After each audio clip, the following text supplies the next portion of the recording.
The city buzzed with its usual chaos as Richard Langley stepped out of the grand ballroom, where a charity gala had just concluded. The air was crisp, carrying the faint scent of snow that promised to fall soon. Richard pulled his coat tighter around him, trying to shield himself from the biting cold. He wasn't particularly fond of these events. Charity galas were more about appearances than actual generosity, but they came with the territory when you were one of Manhattan's most successful businessmen. As he walked through Central Park, his polished shoes crunching softly on the gravel path, something caught his eye. Sitting on a wooden bench near the edge of the park was an elderly woman. Her face was weathered, her hair streaked with gray, and her clothes looked like they'd seen better days. She huddled under a tattered blanket, clutching a cardboard sign that read, "Anything helps." A small paper cup sat beside her, holding a few coins and crumpled dollar bills. Richard paused for a moment, observing her from a distance. He'd passed countless people like her over the years, people who lived on the fringes of society, invisible to those rushing by. Normally, he wouldn't give them much thought. Sure, he donated large sums to charities and foundations, but face-to-face encounters with poverty made him uncomfortable. There was something raw and unfiltered about it, something that forced him to confront realities he preferred to ignore. But tonight was different. Maybe it was the lingering warmth from the gala, or perhaps the quiet solitude of the park that softened his defenses. Whatever it was, Richard felt a strange pull toward the woman. Against his usual instincts, he reached into his pocket and pulled out his wallet. Inside were several crisp $100 bills. He always carried cash for tips or emergencies, and without hesitation, he took one out. Walking over to the bench, he extended the bill toward her. "Here," he said simply, his voice calm but firm. The woman looked up, startled by the unexpected gesture. Her eyes widened as she saw the denomination of the bill. For a moment she seemed unsure whether to accept it, as though she feared it might be some cruel joke. But then slowly she reached out with trembling hands and took the money. "Thank you," she whispered, her voice hoarse yet filled with genuine gratitude. "God bless you." Richard nodded curtly, not wanting to linger. "Take care," he said before turning away and continuing down the path. As he walked, he couldn't help but glance back once. The woman was still staring at the bill, her expression a mix of disbelief and relief. It struck him how such a small act could mean so much to someone else. Still, he pushed the thought aside, reminding himself that he'd done nothing extraordinary. People gave money to strangers every day. This was no different. By the time Richard reached his penthouse apartment overlooking the city skyline, the encounter had already faded from his mind. He poured himself a glass of scotch and settled into his favorite armchair, letting the weight of the day melt away. Tomorrow would bring new meetings, new deals, and new challenges.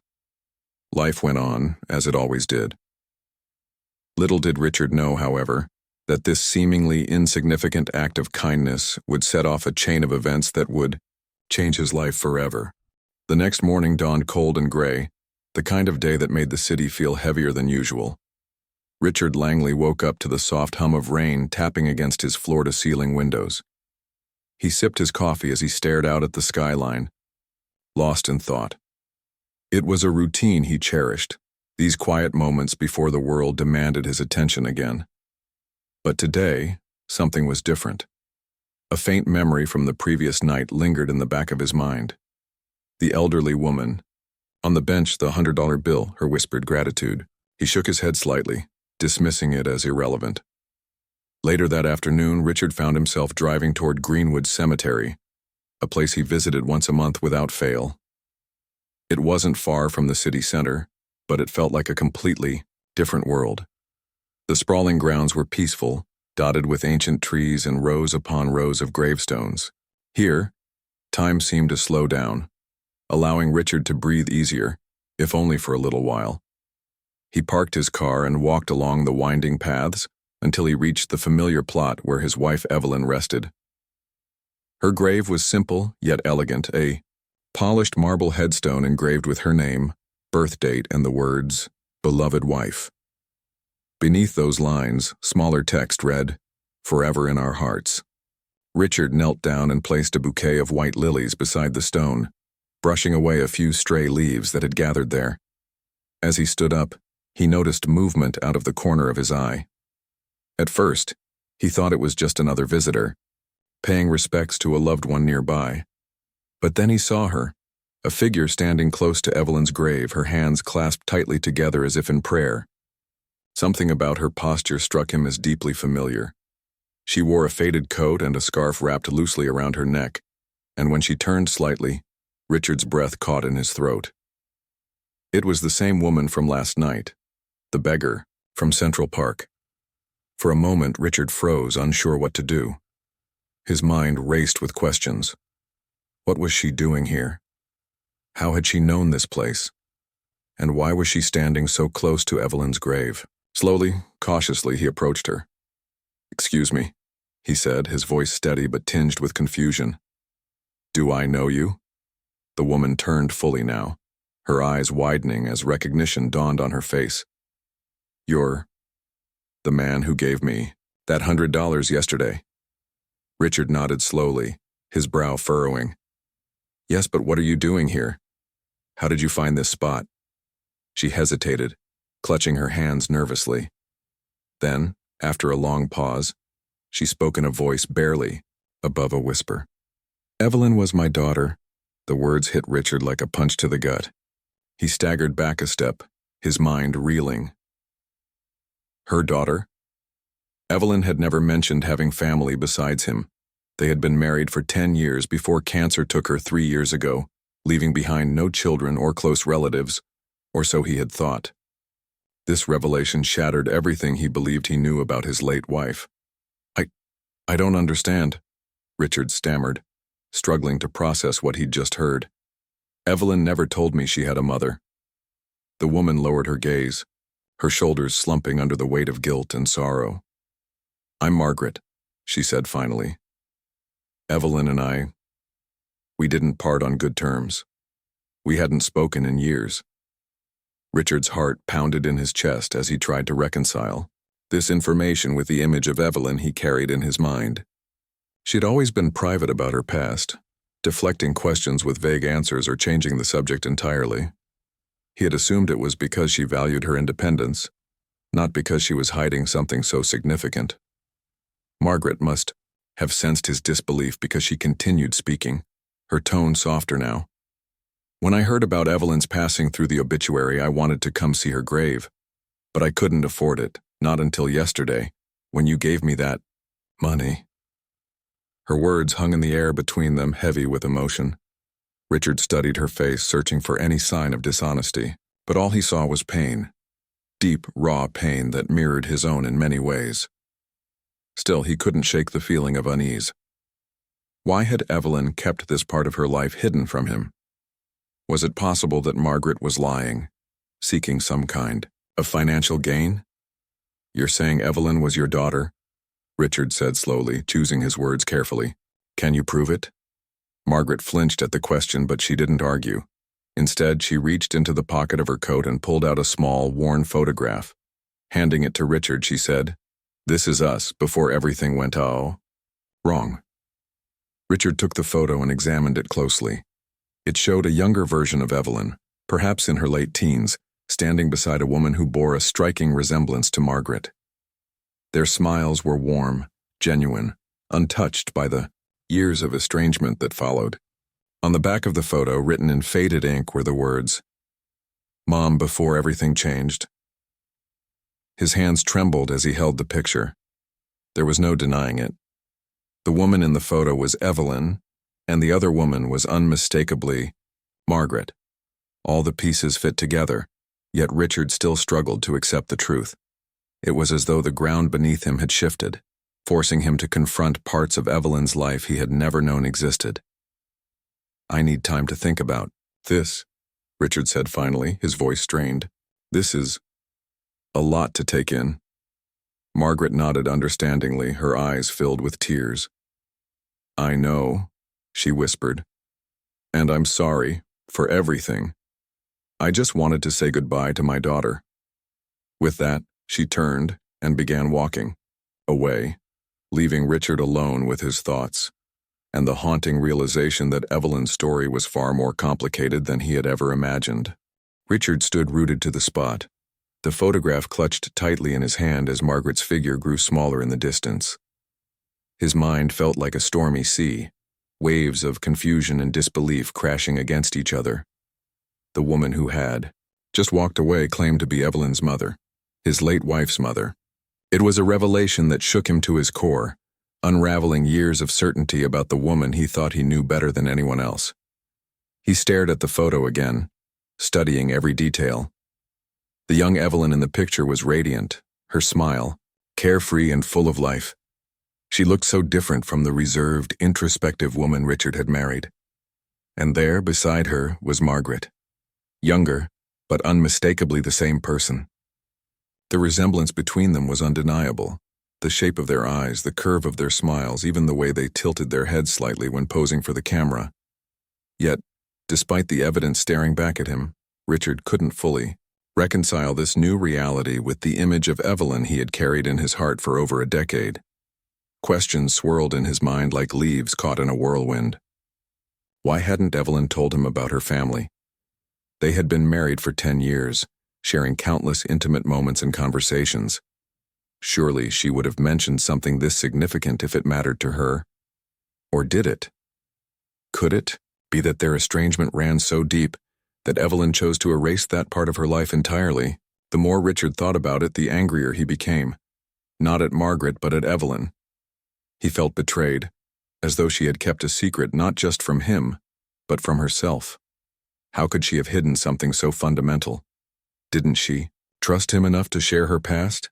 But then, another voice inside him whispered softly, urging him to pause and consider the bigger picture. Evelyn had always been fiercely independent, almost to a fault. She rarely spoke about her childhood or her early years before meeting him. At the time, Richard had admired her self-reliance, assuming it stemmed from strength. Now, he wondered, if it wasn't strength at all, but rather a wound too painful to revisit. Determined to find answers, Richard returned home and began sifting through old boxes and drawers, searching for anything that might shed light on Evelyn's past. Most of their belongings had been neatly packed away after her death, tucked into storage bins and forgotten corners of the apartment. For hours, he rummaged through faded letters, dusty journals, and yellowed photographs, piecing together fragments of Evelyn's life before they met. Finally, buried beneath a stack of old receipts and bank statements, he found what he was looking for, a small leather-bound journal. It was worn and dog-eared, its pages filled with Evelyn's neat handwriting. Richard opened it carefully, as if handling a fragile artifact. As he flipped through the entries, he discovered glimpses of a side of Evelyn he had never known, a young artist struggling to break free from the constraints of her upbringing. In one entry, dated nearly 20 years ago, Evelyn wrote, "Mom doesn't understand me.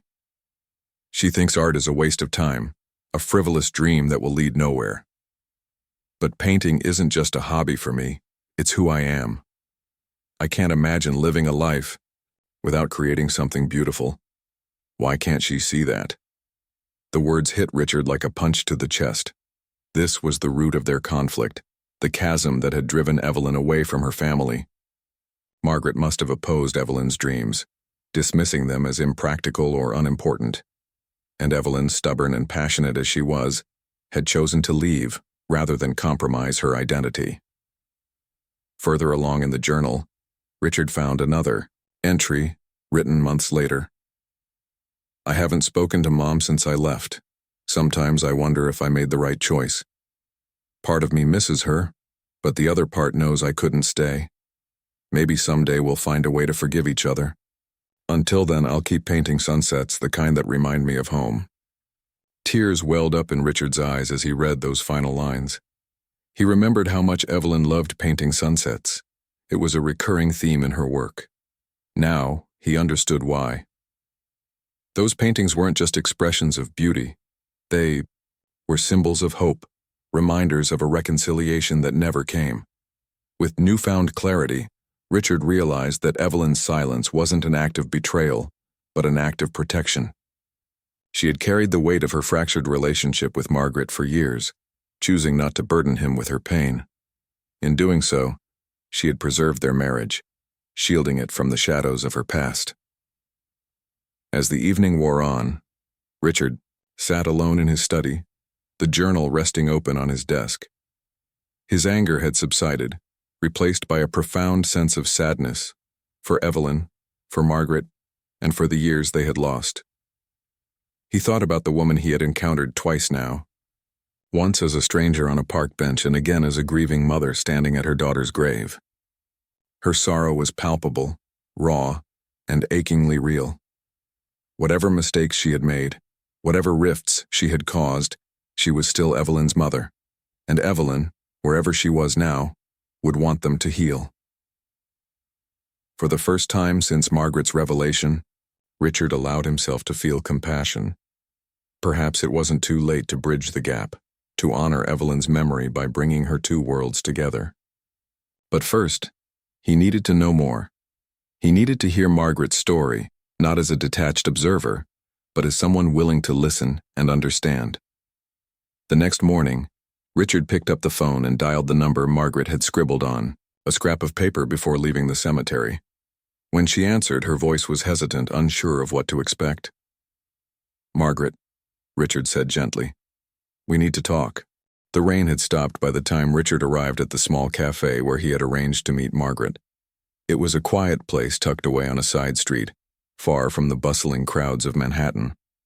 The air inside smelled faintly of freshly brewed coffee and baked goods, creating an atmosphere that felt almost comforting. Richard chose a corner table near the window, partially hidden by a potted plant. He didn't want anyone recognizing him.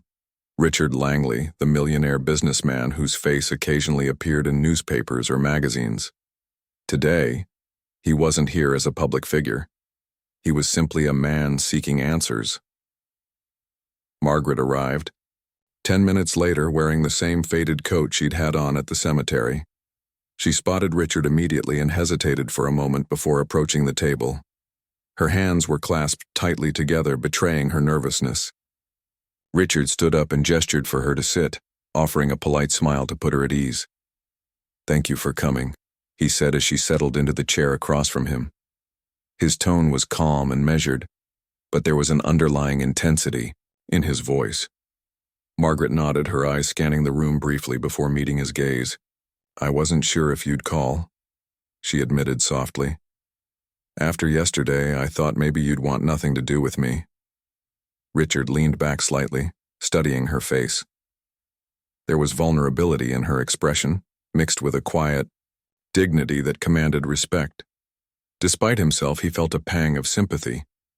This woman, this stranger, had lost her daughter, just as he had lost his wife.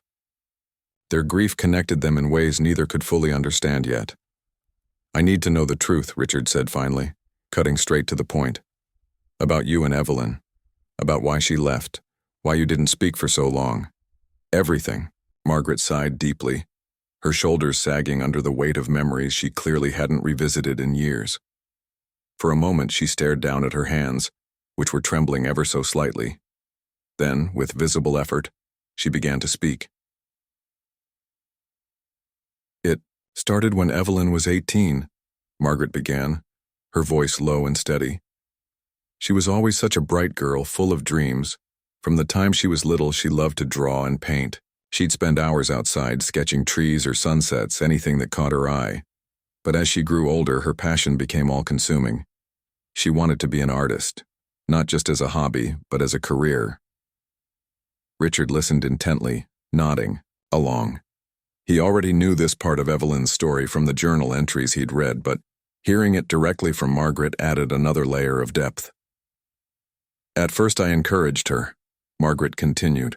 "I bought her paints and canvases, took her to art shows. But as high school graduation approached, reality set in. Or at least, my version of it did. I told her she needed a backup plan, something stable and practical. Art wasn't going to pay the bills, I said. She should go to college, get a degree in business or education, something that would guarantee her a good life." Margaret paused, her voice cracking slightly. "Evelyn didn't take it well. She accused me of not believing in her, of trying to stifle her creativity. We argued constantly, every conversation turning into a battle. Finally, one night she packed a bag and left. Just like that. No warning, no goodbye. She moved to New York City to pursue her dreams, and I let her go. Her last words hung in the air, heavy with regret. Richard noticed tears forming in her eyes, though she blinked them away quickly. He reached across the table and placed a hand lightly on hers, surprising even himself with the gesture. "You must have been devastated," he said softly. Margaret nodded, her lips pressed into a thin line. "I was. But pride kept me from reaching out. I thought she'd come crawling back eventually once she realized how hard life could be without support. But she never did. Instead, she built a new life for herself, a life I wasn't part of." Richard felt a lump rise in his throat. He could picture young Evelyn, determined and stubborn, carving out her own path in a city as unforgiving as New York. It was a testament to her strength and resilience, qualities he had always admired about her.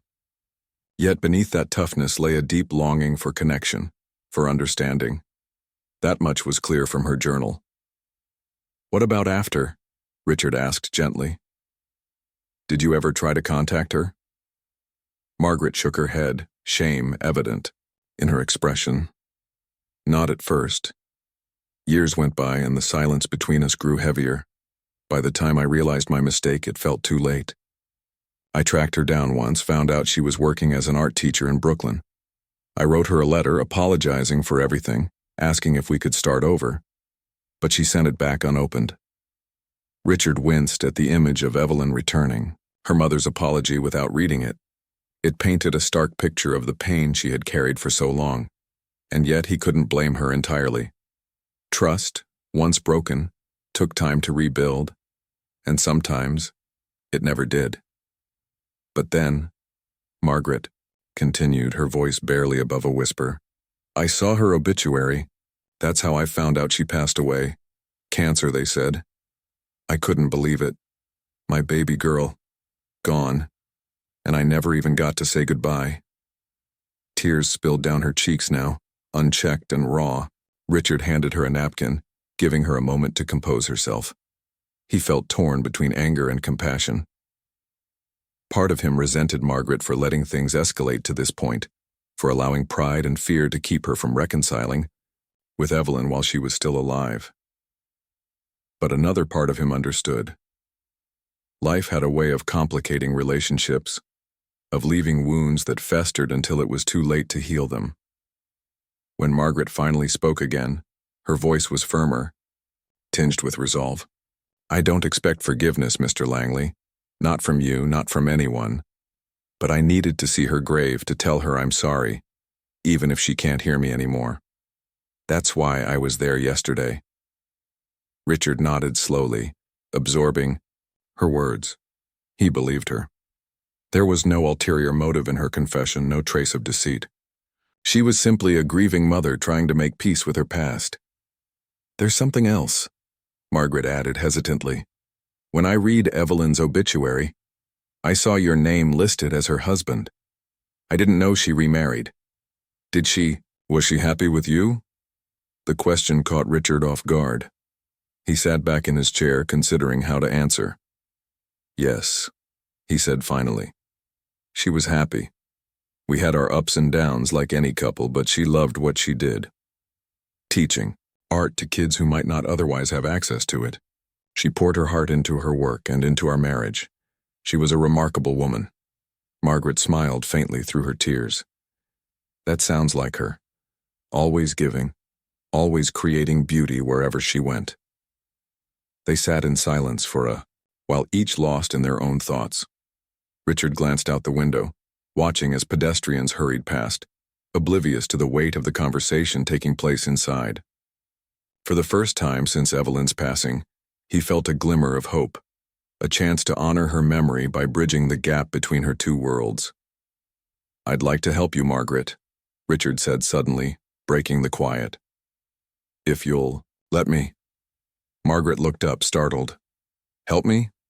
How?" Financially, for starters, Richard explained. You mentioned struggling to afford basic necessities. Let me assist you with that. Beyond that, maybe we can find a way to keep Evelyn's legacy alive, together. For the first time in years, Margaret allowed herself to feel a flicker of hope. Margaret stared at Richard, her eyes wide with disbelief. For a moment, she seemed frozen, unsure how to respond to his unexpected offer. The weight of his words hung in the air between them, heavy, yet hopeful. Finally, she managed to speak, her voice trembling slightly. "Why would you do that?" she asked, her tone laced with both gratitude and suspicion. "You don't owe me anything. I'm just a stranger."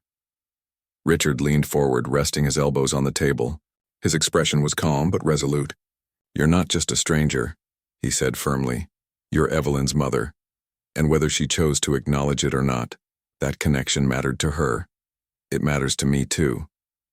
Margaret blinked rapidly, tears welling up in her eyes. Again.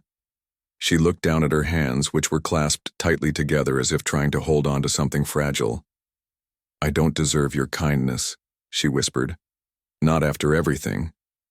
Richard sighed softly, leaning back in his chair. He understood her guilt all too well. It mirrored his own feelings about Evelyn's untold story. But dwelling on blame wouldn't change the past. What mattered now was finding a way to move forward for both their sakes. "You're right," he admitted.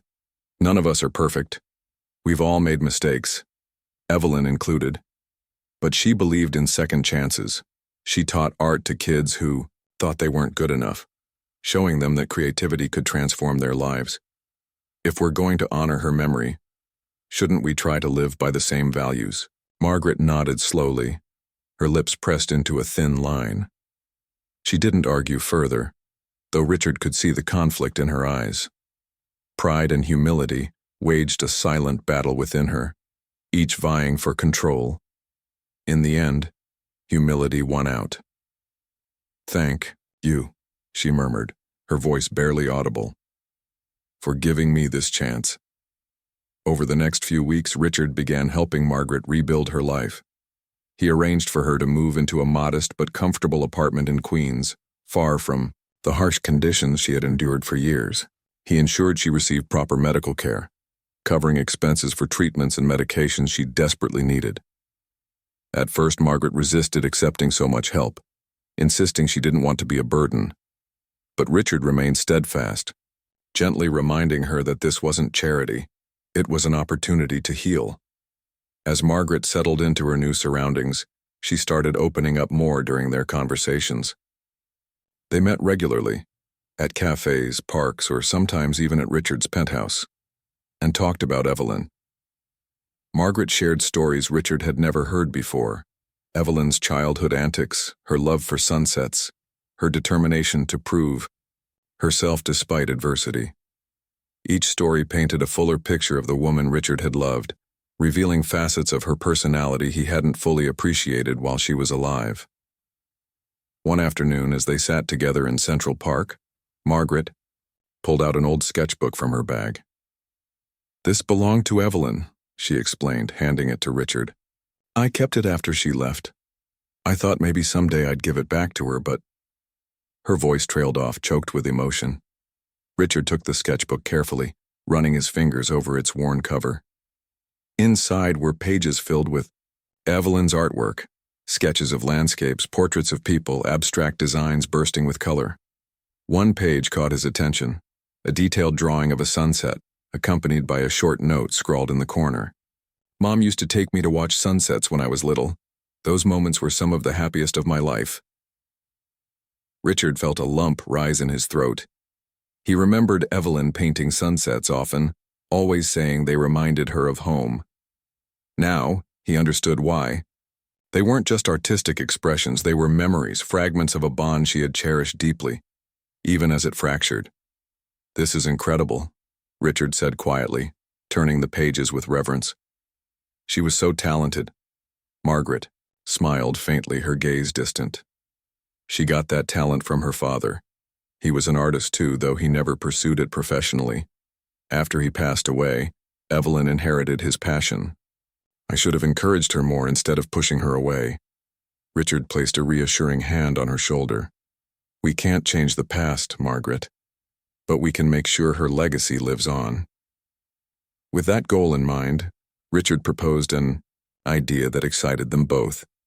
He suggested establishing a foundation in Evelyn's name, dedicated to supporting struggling artists and families in crisis. The foundation would provide scholarships, mentorship programs, and financial assistance to individuals facing challenges similar to those Evelyn and Margaret had endured. Margaret was hesitant at first, worried that attaching her name to such a noble cause might seem presumptuous. But Richard reassured her, explaining that Evelyn's story was one of resilience and hope, a story worth sharing. Together they worked tirelessly to bring the foundation to life, pouring their hearts into every detail. As word spread about the Evelyn Langley Foundation, donations poured in from friends, colleagues, and even strangers touched by Evelyn's journey. Local galleries hosted fundraising events showcasing Evelyn's artwork, drawing crowds eager to celebrate her talent and spirit. Through these efforts, Richard and Margaret found themselves growing closer, not just as allies united by grief, but as family members bound by love and shared purpose. Months later, standing side by side at Evelyn's grave, Richard and Margaret unveiled a plaque mounted near her headstone. It read, "In loving memory of Evelyn Langley, a daughter, a wife, an artist, and a beacon of hope. May her light continue to inspire others." Tears streamed down Margaret's face as she traced the engraving with her fingers. "She would have loved this," she said softly. Richard nodded, his own eyes glistening. "She does love this. Wherever she is, she's watching over us."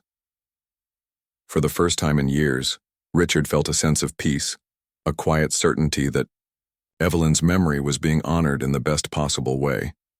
And as he stood there with Margaret, he realized that forgiveness wasn't just about letting go of the past. It was about creating something beautiful from the broken pieces, just as Evelyn had always done with her art.